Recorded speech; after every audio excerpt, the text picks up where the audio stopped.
done by tomorrow, so so that way get some content, you know. I think you're lying, Rasic. I think some of your men aren't fully licensed. Hey guys, Church of Judge Joe here, and today we're doing a review on the Bundeswher Moleskin Parka. So the Parka was introduced in the 1960s, I believe, by the Bundeswher. It was used up until the 1990s when it was replaced by Flecktarn. So this Parka in particular was not only used by the Bundeswehr, but also used by other German agencies such as the BGS or the Bundesgrenzschutz. And it was also exported to other countries such as Iraq during the Gulf War.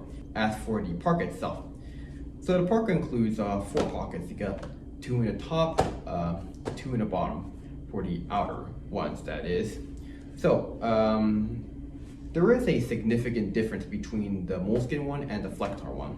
The Flecktarn one would have had outer pockets, whereas this one has inner pockets.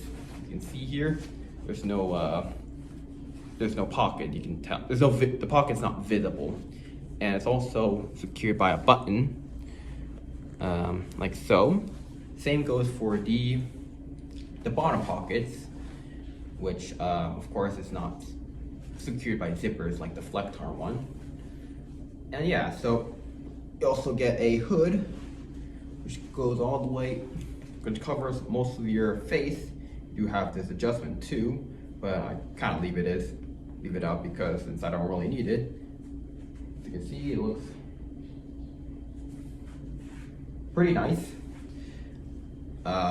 So inside the jacket, you have this faux fur liner, which I would say it's a lot better than the Whoopee liner that the M65 used, because the thing with the Whoopee is that the Whoopee, though it can make you warm, it does get cold when you first wear it, whereas this one, it gets you warm immediately. And speaking on the inner pocket, you also get this inner pocket over here, and pretty deep in there. You can put in a US Air Force flask. And just to let you know that when you are putting money, you gotta be careful with the pockets, because there is gaps in it. So just make sure that you put it in the correct pocket, okay?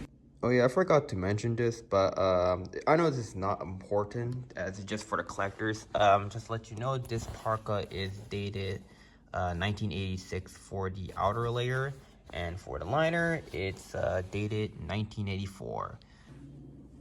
So the Parka does go halfway towards your knees, and the advantage of having it kind of like an overcoat is that it does give you warmth.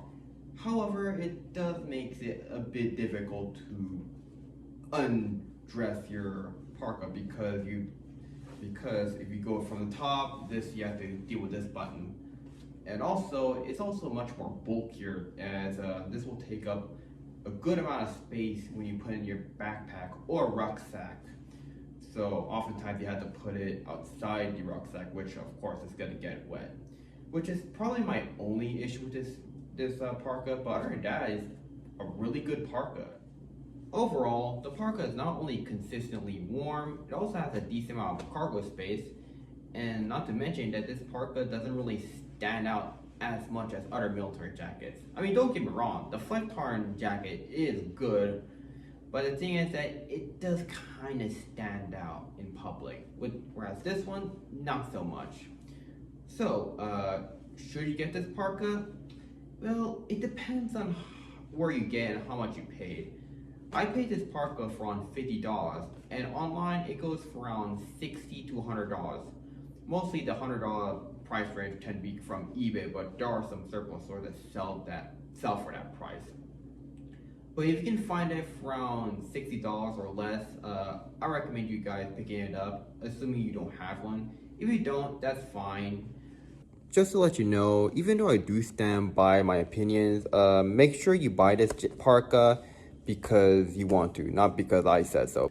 So with that said, I hope you guys enjoyed this video, and that's pretty much it. Bye.